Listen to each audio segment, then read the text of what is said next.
Hello and welcome to another episode of Culture Mosaic on VTV International. In the next 30 minutes, we will visit Ninh village in the northern province of Ninh Bình, where raft stones are turned into unique and exquisite works of art. And then we'll have the chance to meet with author of the 50-page entry, which won the first prize in the 2015 What Do You Know About Vietnam contest. So let's start our show today with the headlines. Photographers show their love for Hanoi through the shutter. We then meet with the winner of the 2015 What Do You Know About Vietnam contest, who showed his deep understanding of the country. And coffee, not just only a drink, but also a manifestation of art and culture.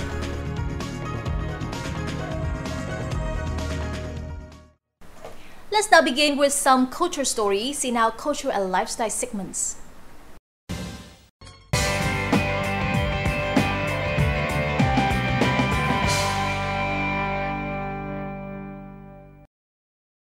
Ninh village in the northern province of Ninh Bình is famous for stone carving. Most of local households practice this traditional craft, turning raft stones into unique and exquisite works of art. The following report takes you to this special location, where we'll get an insider view into the craft. According to some documents, the very foundation of the Hoa Lư ancient capital paved way for the establishment of craft villages in Ninh Bình in the old days. Among those villages, Ninh Stone Village is better known thanks to the connection with endless limestone mountain ranges, which is the biggest nature resources of Ninh Bình province. This has brought Emeric, a French expat living in Hanoi for 2 years now, to come and explore these ancient craft villages. The first stop of the journey is Long's house, one of the oldest houses in the area.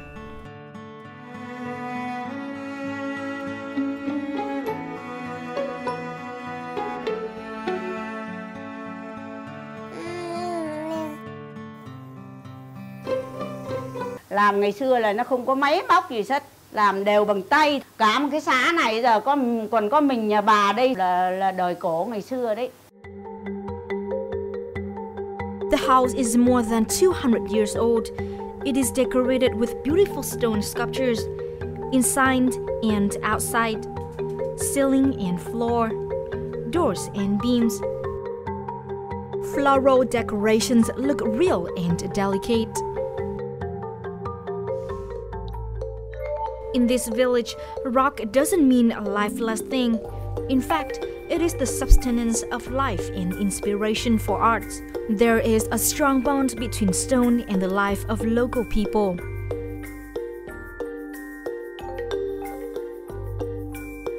So, what all these rocks mean for you? Tôi không có đá thì tôi không thể có cuộc sống như hiện nay. Và bố mẹ tôi, tổ tiên tôi đều có, mà tôi cũng đi theo cái đó. Emeric continues his journey meeting a famous craftsman in the area. Nguyễn Hữu Bình was born into a traditional family of the stone craft. He has created artworks which are praised both domestically and internationally. And today, Emeric will follow him to learn how to create a work of art from stone.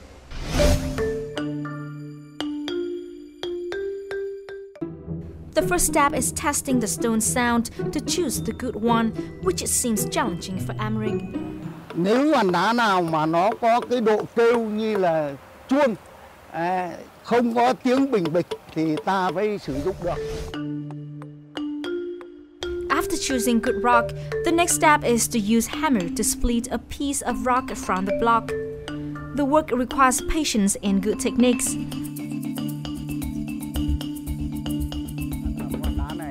The craftsmen have to smooth the rock before entering the last and also the most difficult step, sculpture.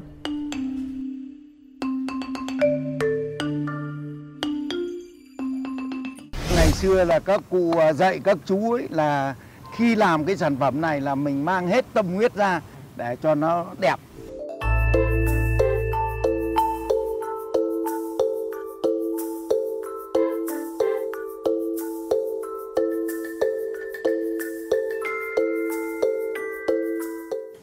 by Hanoi. Đó. How can you explain that passion for your job? Cái này là bác yêu nghề là vì mỗi một cái tác phẩm như thế này ra đời thì bác sẽ mang đến hết các cái vùng quê trong Việt Nam, nên là bác rất tự hào về cái nghề sản phẩm này.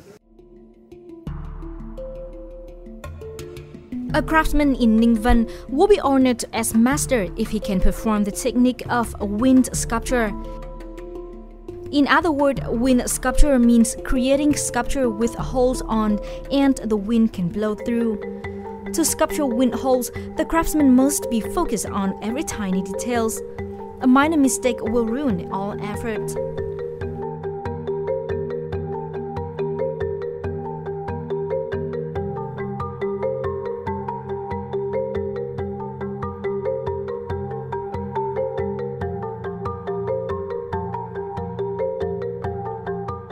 In my country, there are also a lot of sculptures in the church, in the monuments, because when we are at home, we don't care so much about such kind of details. But now, because I came in Vietnam and I saw how the craftsman works, I think when I will come back in France, I will not see the monument the same before. At present, more than 80% of Ningvan villagers work in the craft of making stoneware. Besides dozens of artisans involved in the design work and engraving stone into fine art articles. There are more than 20 enterprises, large and small, specializing in quarrying and trading stone. Profit from stoneware making account for 77% of Ningvan villagers' total income, and the business provides many jobs to the locals and contributes to making the hamlet thrive. Hanoi has proved a muse for many artists, including photographers. No matter whether they are professional or amateur, many love the city and express their love through their works. We will meet some of photographers that have special love for Hanoi in our culture and lifestyle this week.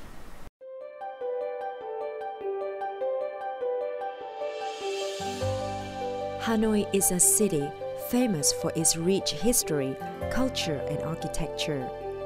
A harmonious blend of past and present has made the city an endless source of artistic inspiration. For decades, Hanoi has undergone different changes, and while some of these changes may have disappeared, they've been all captured through the shutter of photographers.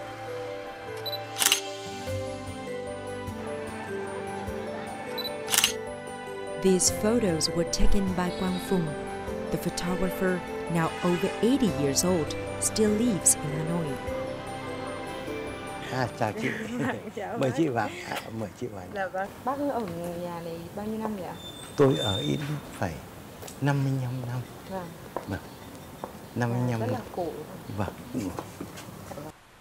Having spent almost of his life in Hanoi, Quang Phung has captured many ups and downs of the city through his photographs.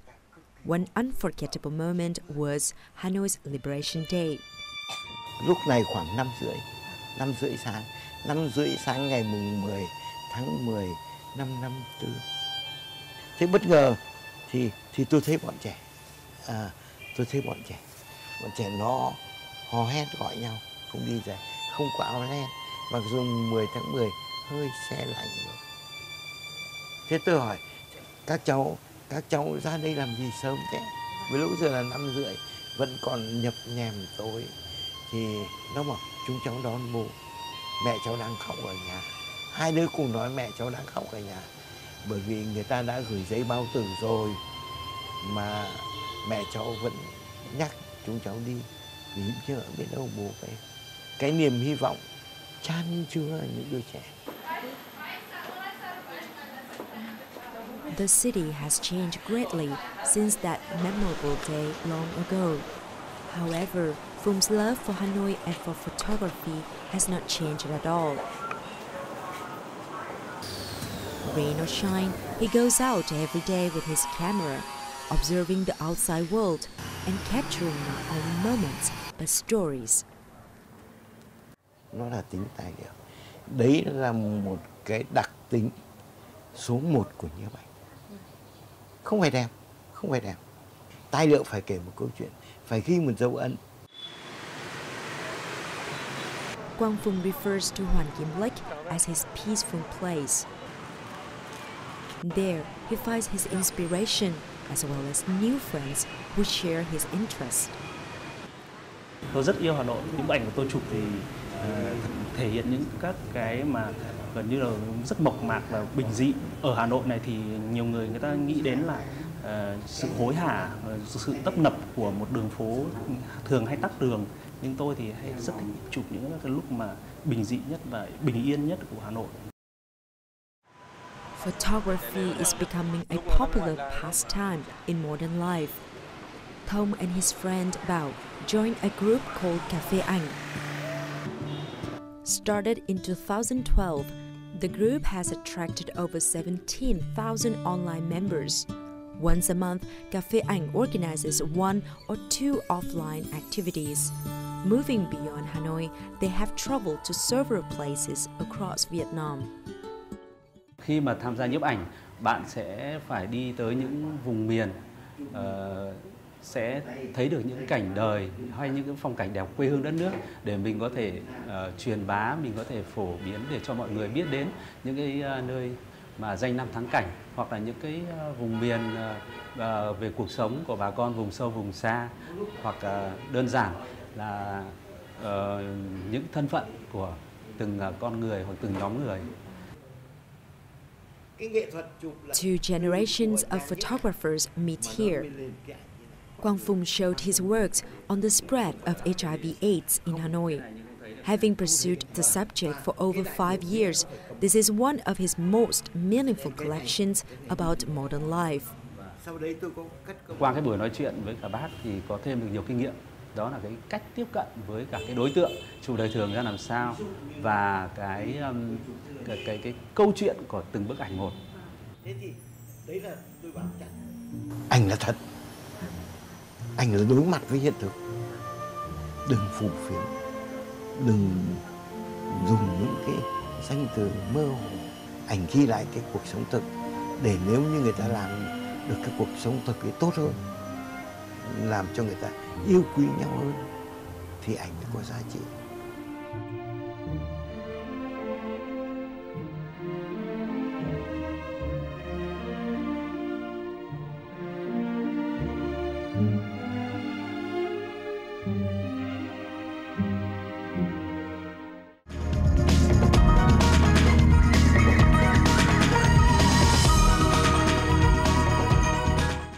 You're tuning into Culture Mosaic, our weekly journal featuring the rich cultural diversity of Vietnam. We bring you the latest in the domestic art scene with the contributions of both Vietnamese and foreign artists, thus connecting you with the best in local and international creativity. So don't go away, we have a lot more in this week's instrument coming up for you in just a moment. What Do You Know About Vietnam is a contest launched by the Voice of Vietnam for foreigners in Vietnamese overseas. Starting in 1995, the contest is organized every 5 years with 6 questions covering Vietnam's development in different aspects. This year, nearly 300 entries were submitted, proving the great attention of foreigners and Vietnamese overseas to the country.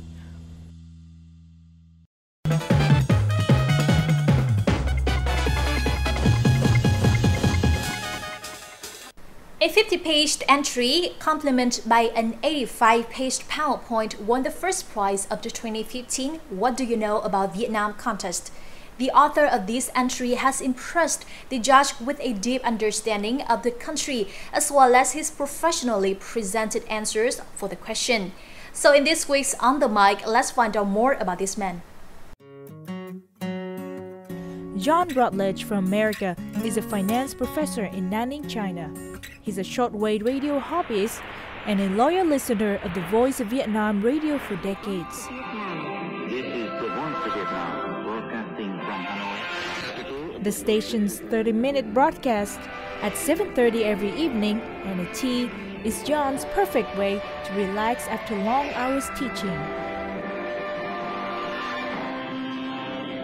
John's first visit to Vietnam was 20 years ago, and ever since, he has continued to keep in touch with the country through this habit.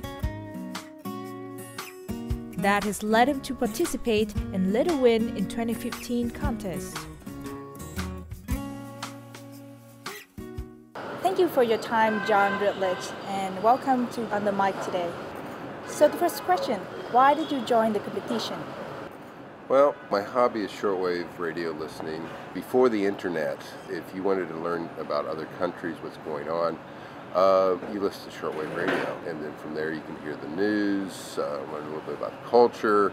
Now, unfortunately, with the internet, the interest in shortwave has been dying, and fewer countries maintain shortwave stations. So because of that, I have a little loyalty to the Voice of Vietnam. And of course, when a radio station has a competition, I'm always interested.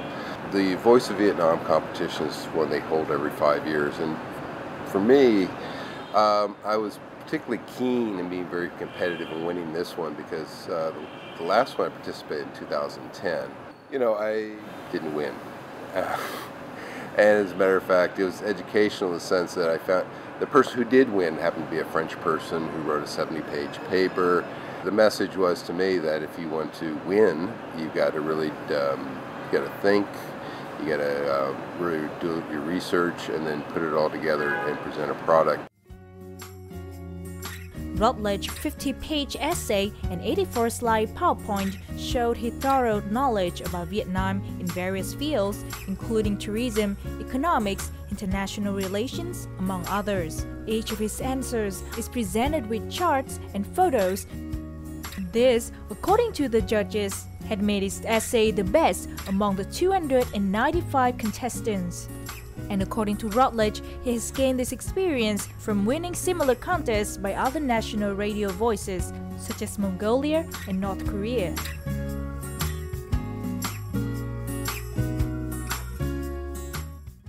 So the first question was about the achievements of Vietnam. So what do you think about this? From my research, pretty impressive was the fact that the gross domestic product, the GDP, is last 5 years, or even go back 10 years, it's just fantastic growth rates. And again, it shows if you're looking around the city. Also, it's pretty impressive. The unemployment numbers are pretty impressive. As a matter of fact, maybe my own government can learn a thing or two. And then last but not least, the trade balance. And the reason why that one's pretty impressive is the fact that a lot of countries, to try to maintain a balance of trade, they do what they can to dissuade imports, to cut those down. But Vietnam's not doing that. They're still allowing a great number of imports to come in, and so they're making that up with the exports. So they initially had a negative balance of trade a few years ago, and now it's about even, maybe a little bit positive, and I think that's pretty impressive that they're not doing it the easy way. So you wrote 50 pages and 80 pages of PowerPoint. So how did you prepare for this? I didn't really get started immediately. Basically what I was doing initially is first couple of months just research on the internet. Whatever ever had time, 15 minutes here, hour there, half an hour there, and just find things, pull them into a file. And it was around May that I actually started pulling that information together and trying to produce a report and the accompanying PowerPoint presentation. Is there any special moment when you were doing this essay? Oh, okay. Well, yeah, I do have one. Now, the questions they had there, I'm going to tell you something. The worst one, honestly, was question number 4. It had to do with a tourism campaign going on this year. And I discovered early on that Vietnam has over 7,000 festivals. And I figure every year. And I thought, you know something, not all 7,000 are going to be a part of this campaign. I honestly spent weeks and weeks looking for it until I finally stumbled upon the right keywords and the right website that direct me there, and I found it. And I was so happy. And I'll admit, I did have some secret tricks that I used. Well, not so much secret. I mean, they're simple things. For example, of course, a lot of the material I got from the internet, including photos and some of the news. I basically footnoted them all. And actually, one of the judges I heard commented that they were really surprised about that. And I said, gee, just like a professor. Well, I'm a finance professor in China, so no big surprise there. So you won the first place. What did you get? What the prize was a chance to visit Vietnam for a week. This isn't my first visit to Vietnam. I came here 20 years ago. And I will say this, the changes in Vietnam are simply amazing. I'm very surprised. When I was here 20 years ago, Vietnam was still a developing country. It still had a ways to go. But this year when I showed up, looking around, looking at the buildings, the modern buildings, the number of businesses that are open, the types of businesses, you could tell that things have vastly improved in Vietnam. I find it a bit amazing. Winning a trip to Vietnam for a week, Rutledge spent most of his time exploring Hanoi.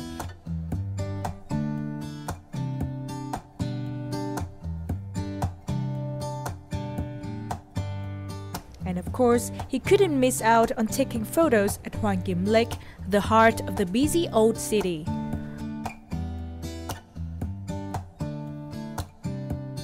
Rutledge also visited the city's largest covered market, where he found some signature specialties of the country, from dry fruit to the conical hat. Bát Tràng Ceramic Village in the east of the city was also one of the highlights on this trip. Its traditional trade of making ceramic products for daily use and decoration dated back 8 centuries ago. Nowadays, by applying new technology and innovating models, the new generations of pottery makers are well preserving their family's legacy. It's really enjoyable seeing all the different products that they make here, whether it be ceramic cups or ceramic vases or even ceramic fish.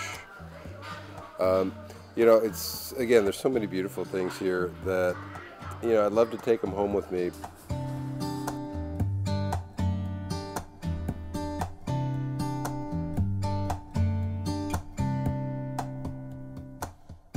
So, would you come back to Vietnam again, and where would you visit?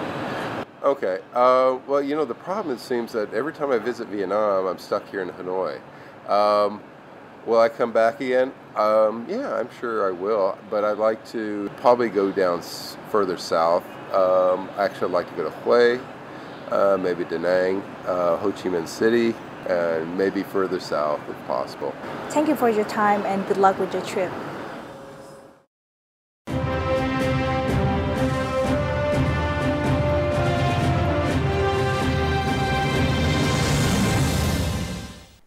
Coffee is not just only a drink, it is also a manifestation of art and culture. The enjoyment of coffee varies across many countries around the world since the beverage was discovered in ancient history. So how do Vietnamese coffee lovers do it in Vietnam? Let's find out more in this week's edition of Connecting Cultures.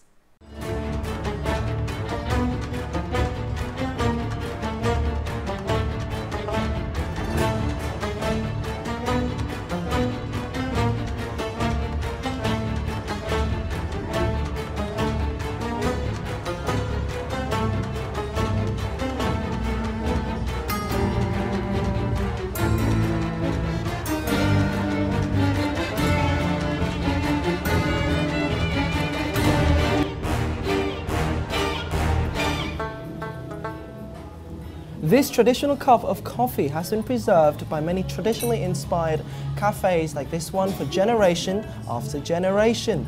Let's check out the eccentric vintage design and awesome insight into Vietnamese coffee Gọng Cafe has to offer.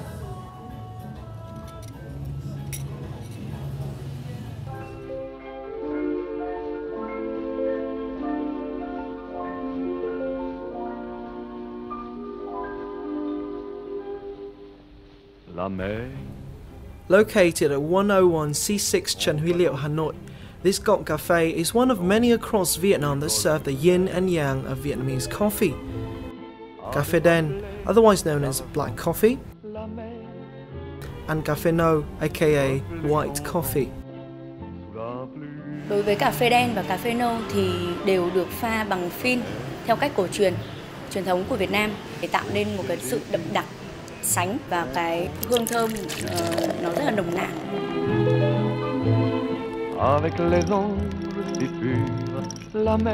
Cốc cà phê của những thương hiệu nổi tiếng ấy, bây giờ hầu như là chỉ là sữa và mang cái hương vị cà phê thôi. Còn cà phê thật và cà phê truyền thống thường là có vị đắng và đúng là cà phê nguyên chất.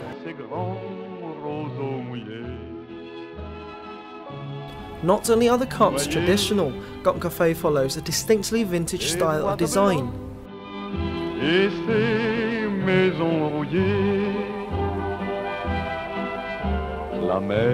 Người sáng lập ra Gọng Cà Phê là một người nghệ sĩ và chị sinh ra trong cái thời bao cấp của Việt Nam và chị rất là yêu cái tinh thần, cái không gian đó. Khi mà đến với Cộng thì mình như đang cảm nhận được cái nhịp sống nó chậm rãi hơn.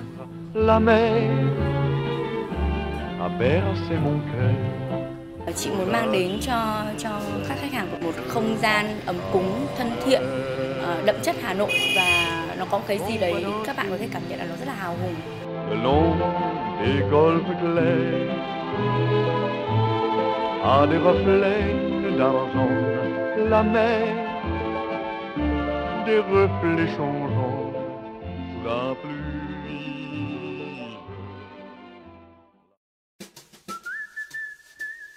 Following the introduction of the global cafe giant Starbucks in 1971, a series of modern cafes have been born, which brings us to Bu Cafe for the second part of today's journey in Vietnam.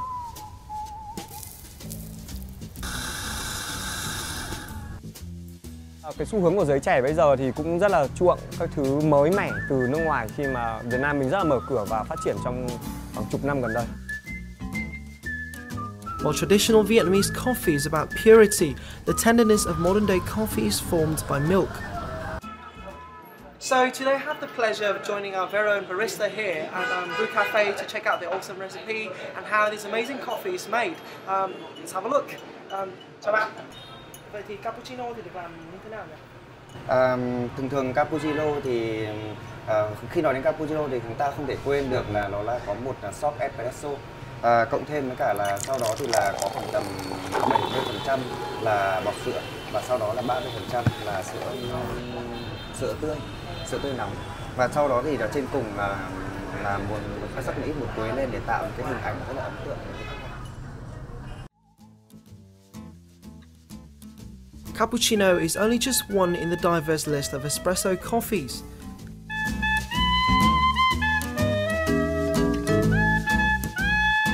There is also latte, which adds more milk, or mocha, which utilizes whipped cream and chocolate syrup as well. Creativity can be found in almost every contemporary cafe in Vietnam. While Sang or Green lives in the architecture of Bu, this cafe also uses recycles and environmentally friendly material too. Thông điệp chúng tôi rất muốn để lại là chúng ta hãy quan tâm tới cả môi trường, tới cả xã hội nữa. Moreover, creativity even exists in coffee art too.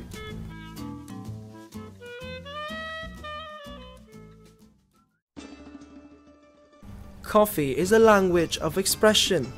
If Vietnamese coffee culture's youthful creativity is a representation of Vietnam's global integration, retrospective purity is a way to tell the world about Vietnam's proud history.